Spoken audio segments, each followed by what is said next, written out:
ดีทุกคนและตอนนี้อยู่กับซองอลิสาสาวน้อยเวียงจันทน์เนาะทุกคน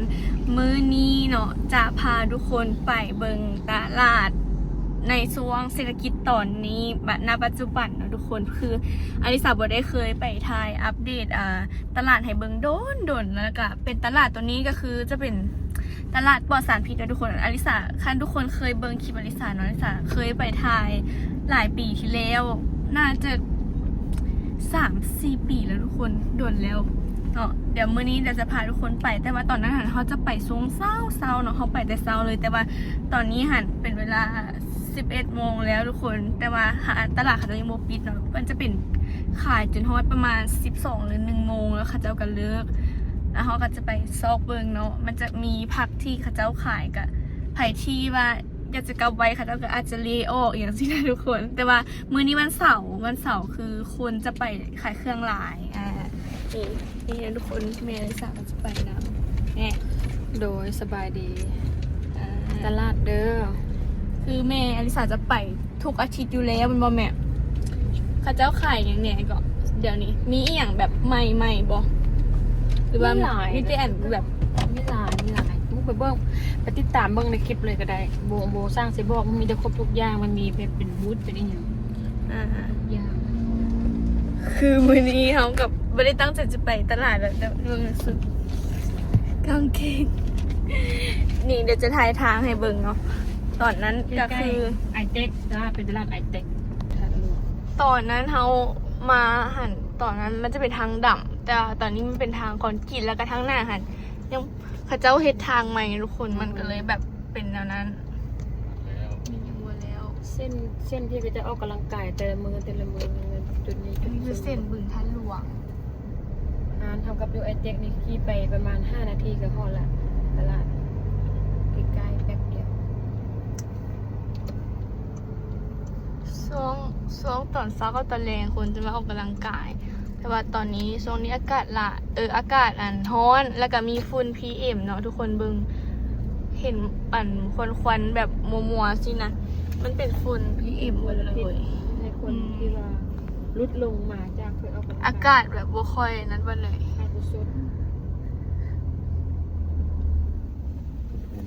ส่วนเศรษฐกิจน้ำมันแพงปัจจุบันน้ำมันลิตรละเท่าไหร่ละก็ป่า70 บาท51,000 กีบ51,300ก่อนที่มันจะขึ้นไม่เท่าไหร่19,000ค่ะตอนนี้51,000แล้ว52ซะเข้ามาปลายเลยอาหารให้9จุดนี่ลิตรละ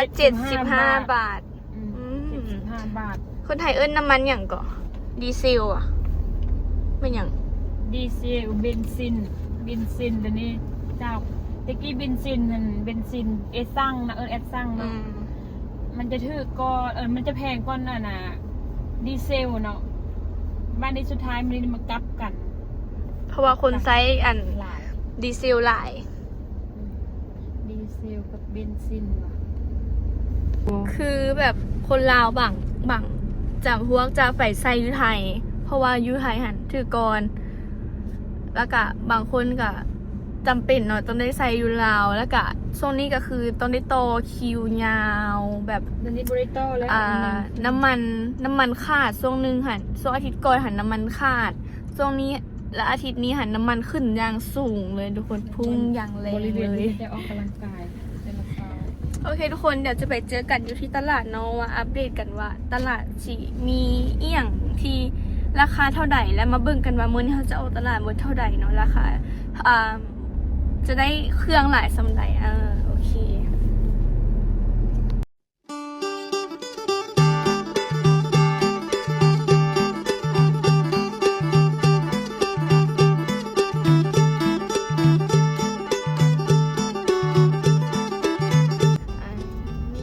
เข้ามาในไอติกเลยเนี่ย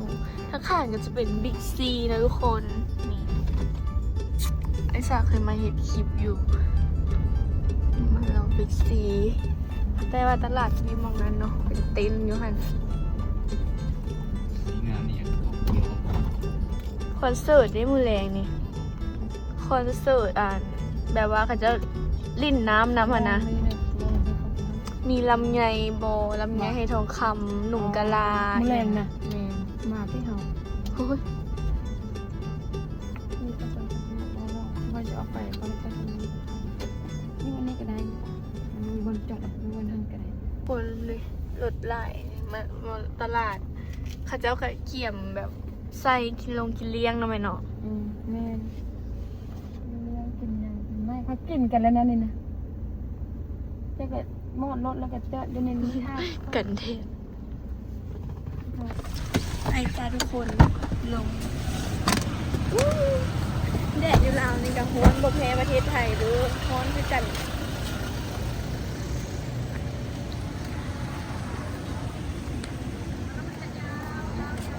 ไป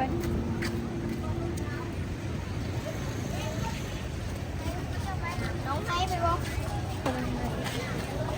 ทุกอย่างในตลาดนี้คือเป็นปลอดสารพิษ100%เลยมั้ง แม่ แบบบ่มีสารพิษเลย เพราะว่านี่คือเขาจะเป็นตั้งซื้อเป็นตลาดปลอดสารพิษ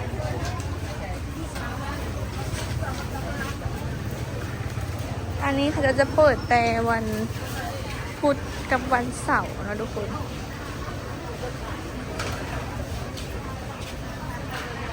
รวมกันเลยเบิ้งอีก ยังหรอ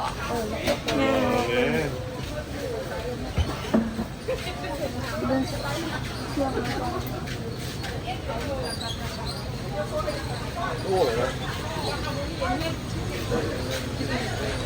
ส่วนหลายแบบผักบุ้งผักก้าผักห่มนะทุกคนที่เขาแบบมักเพชรจุ่มมันนะเป็นเขามักที่นี่แหละตลาดนี่แหละแม่วิสาซื้อ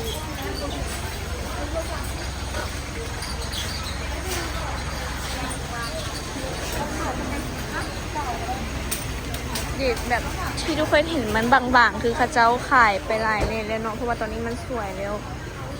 เขาเจ้าเปิดแต่เศร้าหุ่นบางร้านก็จะหมดแล้วก็ฮีบกลับเนาะแม่ข้าเจ้าเปิดเนี่ยข้าเจ้าเปิดแต่จมูกอ่ะมาเปิดแต่จมูก 6 โมงเช้า 6 โมง มันเท่าไหร่ไม่เท่าเลยคุณเนี่ยมันเท่าไหร่เลยอันนี้นะ3 อ๋อ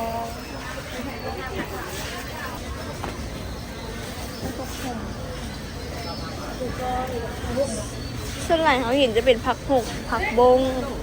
ผักก้าว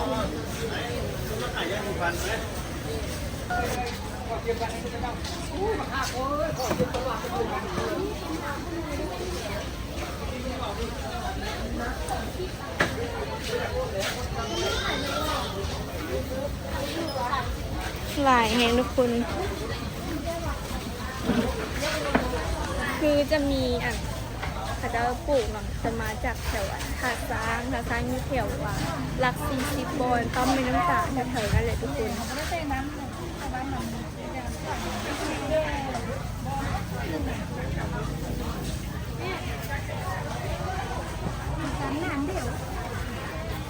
ผักหอมนี้โลเท่าไหร่โล10,000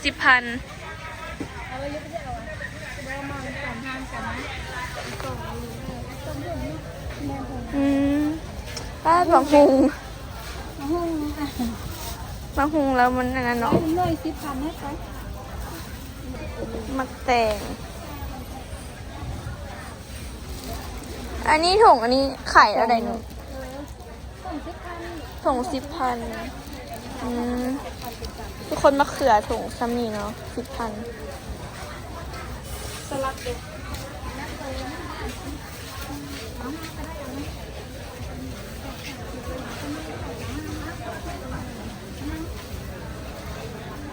แถวภาคนั้นจะเป็นของกิน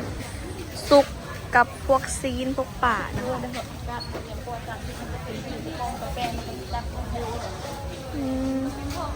อันนี้หมากอย่าง มอนไข่ หมาก มอนไข่ มอนไข่รสชาติจะหวานมัน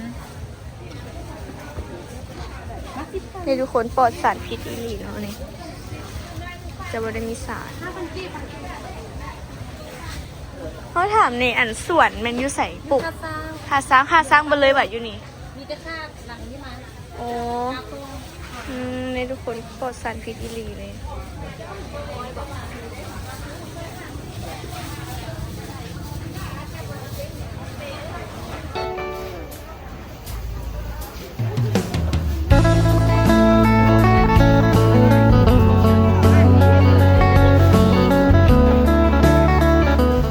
魔力石很甜呢，双峰茶鲜花或是海眼的海。 ขายหมดทุกอย่างเลย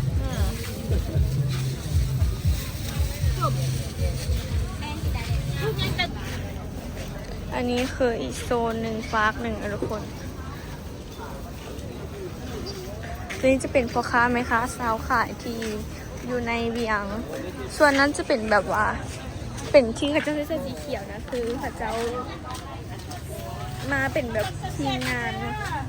แต่ละอีเมลเลย คือมากที่เขาอันเฮ็ดขายอยู่หน้าห้านเลยหน่วยเท่าไหร่คือสิวาย อีเมลซื้อมาขาย ตอนนั้นก็ซื้ออยู่นี่ปะ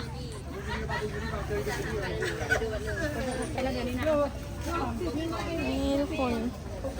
หมากม่วงอ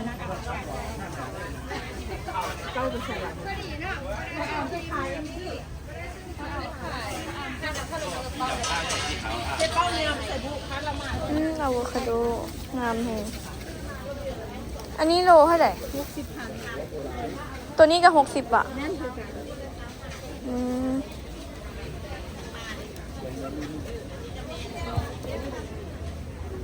เขียวงามแฮง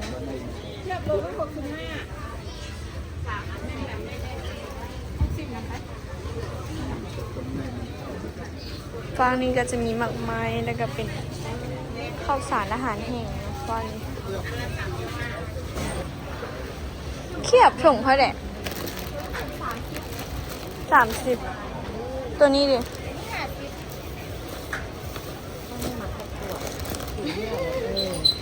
ตัวนี้ก็50 บาท ตัวนี้จะกินมันไหนเนี่ยตัวนี้จะโบมันไหน อืม แต่นั้นจะโบมันเลยหนังล้วนตัวนั้นบอกตัวนี้บอกกินยังไงมึงมียามันมากิน คนโดยเหงื่อคือปกติเป็นคนที่แบบเหงื่อไหลง่ายเหงื่อออกง่ายอยู่แล้วเพราะว่า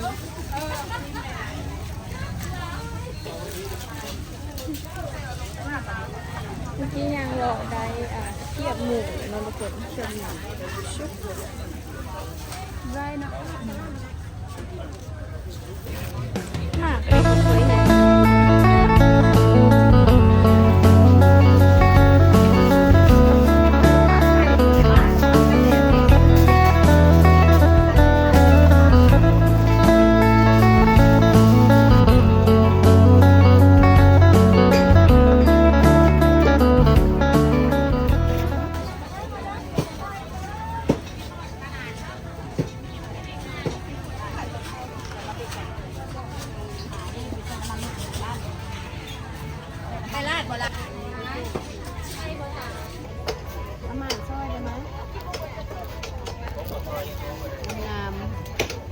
อันนี้เอิ้นป่าอีหยัง ปลาฮักกล้วยเลย ขักกล้วย แกนแซ่บได้ปลานี่จิ้มไหนอันนี้ปลาโยนปลาซิวอ้าวปลาป้าสกางเลนไฟ สุดๆเลยเนาะ แน่นงามๆสุดๆเลย อันนี้ปลาลุดเอาไปเอ็นแห้งอันนี้ปลากระป๋อง แล้วมาขายทุกมือบ่มาขายทุกๆเสาร์กับพุธบ่อ๋อ มันพูดเป็นสาวละหมู อืมปิดจักโมงอยู่นี่ ข้ามแค่คนขึ้นบ่มาแล้วก็ปิดเมือง ช่วงนี้ใกล้สิฮอดเทศกาลปีใหม่กะมีคนมาซื้อหลายที่บอกเป็นบอก ก็ธรรมดาว่าโบหลายเลยนี่คนบ่มีเบิ้งเครื่องน้อยเดียว คันบ่มาขายอยู่นี่ไปขายอยู่ไส อันน่ะเมื่อบ้านไปตลาดน้อยอยู่บ้าน อยู่ไสไปขายอยู่ไส อาเกียงคนหนุ่ม คนหงส์ โอ้อาเกียงกายแต่งอนไป คือแต่ละอาทิตย์ก็คือต้องมา ได้ ที่ แม่ นี่ คุณเสาขายอย่างซอย คนป่าขอบใจเด้อ เอ อันนั้นไหน ยังรอเบิ่งก่อน ตัวสามตัวตัวสี่ตัว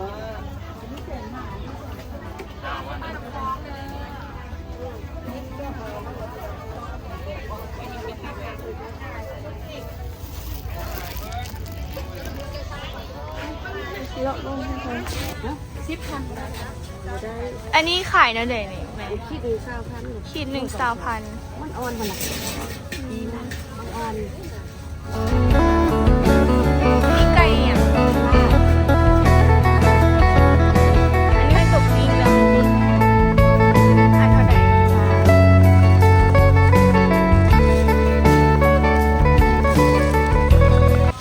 ยังรอก่อนก่อนเลยยังรอก่อน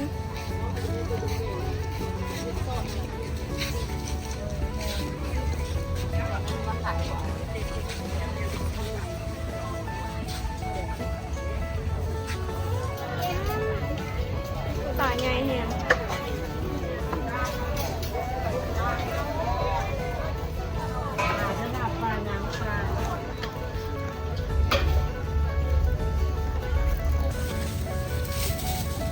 รถแน่ร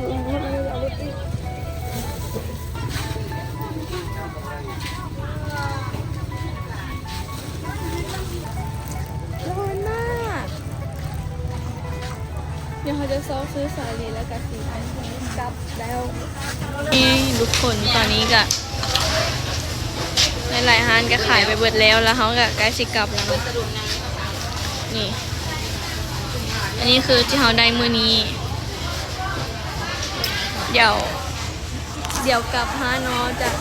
ขึ้นรถแล้วจะมาสรุปกันว่าเขาเบิดไปเท่าไหร่มื้อนี้ทุกคนตอนนี้เขากลับมาฮอดฮานแล้วเนาะเดี๋ยวจะมาถามอีเมลว่าเบิดไปเท่าไหร่มื้อนี้ประมาณ 200,000 200,000 2,500,000ประมาณนี้ 250,000 ประมาณ300 บาทได้บักไหล ได้หลายต่อเนาะ นี่อันนี้ก็เป็นผักสลัดผักบุ้งผักหุ่มหมักฮุงหมักเผ็ดหมักเผ็ดก็ได้ถุงนี่ซ้ำนี่เนาะ5,000กีบ เซาบ่ได้โห20,000นึง เห็นบ่อันนี้ธรรมดานี่บ่ได้แต่ว่าเขาเจ้าหันเหลือถุงเดียวแล้วเขาเจ้าก็เลยเลให้เนาะเลนภาษาเราภาษาไทยแม่นอ่ะปล่อยวะว่าอย่างก็เซลล์ออกอ่ะทุกคนโอ้โหอ่านภาษาไทยมันจะได้แต่ว่าคนลาววันลีนี่ ยังบ่พอนี่ยังมีตู้เย็นอีกเนาะนี่ อันนี้ก็แม่นเนาะอันนี้ผักกาดคัดโพดจันพิษประมาณอยู่ที่250,000ทุกคนมื้อนี้ออกตลาดแต่ว่าถ้าทุกคนไปตอนเช้าอ่ะมันจะบ่ได้ราคานี้น่าจะหมดอยู่ประมาณ500,000คันว่าแบบ ลดไปครึ่งนึงลดประมาณ แต่ว่าตอนเลงคือแบบตอนสวยประมาณ12 โมงสินะทุกคนไปมันก็สิได้ราคาถูกนี่เนาะเพราะว่าเขาเจ้าก็เกี่ยมกลับแล้วหั่นน่ะ เดี๋ยวที่มากินนะตำให้ตำมะฮุ่งแล้วก็ใส่มากอันนี้แล้วก็สลัดกับแล้วก็กินทะเลแล้วก็แกะหมู อันนี้คือเขาจะเฮ็ดเมนูกินตอนสวย นี่ประมาณนี้แซ่บจะเท่าไหร่เอง 30,000ตืมอันนี้ให้ดิถุงนี้30นะ แพงก็เลยนี่ แพงแต่ว่าเซฟ ปกติเคยซื้อเมโลนึง200,000 ช่วงนี้เนาะก็คือว่าในแบบทุกอย่างมันกับแพงขึ้นหลายอะทุกคนการสำหรับคลิปนี้เนาะกับสีจบประเภทซัมนี้เลยทุกคนไว้เจอกันคลิปหน้าเนาะใครที่อยากให้เฮ็ดคลิปอย่างก็สามารถคอมเมนต์บอกได้เด้อเดี๋ยวลิซ่าจะมาเฮ็ดคลิปให้เบอร์ช่วงนี้อยากมาอัปเดตแบบอีหยังต่างๆอยู่ที่ประเทศลาวเนาะว่าน้ำมันบอเลทเงินบอค่าของซีโบอย่างสินะทุกคนไว้เจอกันคลิปหน้าเด้อบ๊ายบาย